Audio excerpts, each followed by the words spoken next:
Ousmane, il a le... Franchement.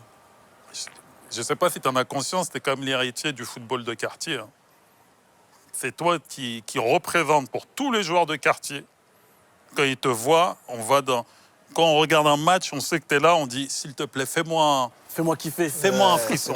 Nous aussi, hein. Ben Arfa, il est plus là. Hein. Non, mais c'est vrai, mais Ben Arfa, c'était entre guillemets avant toi, ou en tout cas en parallèle, c'était ça. C'était putain, cet héritage-là que tu parlais justement que le football a changé. Les joueurs comme ça, ils n'existent plus beaucoup. Et toi, t'es l'héritier, t'es un des derniers mecs où on se dit, même si tu tires là-haut, c'est pas grave. C'est pas grave. Mais donne-nous un frisson. Parce que c'est pour ça qu'en vrai, quand on dit que c'est pour ça qu'on va au stade, c'est pour ça que les gens regardent les matchs. Voilà, entre autres, il y a d'autres choses, il y a des joueurs avec d'autres qualités. Mais ça n'a pas de prix parce que c'est de l'émotionnel.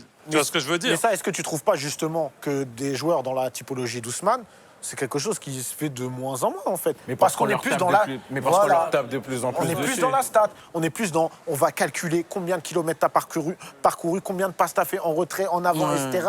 C'était pas utile. On a l'impression qu'on est devenu...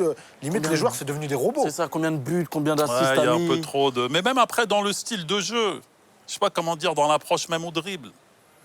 C'est pour ça que je dis, en fait, c'est vrai qu'on peut peut-être brimer, je suis pas dans les clubs, mais quand je le vois, lui, je vois un mec, entre guillemets, avec qui j'aurais pu jouer petit, tu vois, qui fait des trucs où tu dis, waouh, il est vraiment fort.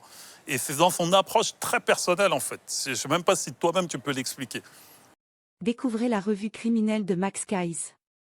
Amateur de true crime, cette revue est faite pour vous. Max Guys vous plonge dans les affaires criminelles les plus marquantes avec des analyses poussées, des détails inédits et une narration captivante. Que vous soyez passionné par les cold cases, les grandes enquêtes ou les profils des criminels les plus célèbres, cette revue vous tiendra en haleine du début à la fin. Ne passez pas à côté.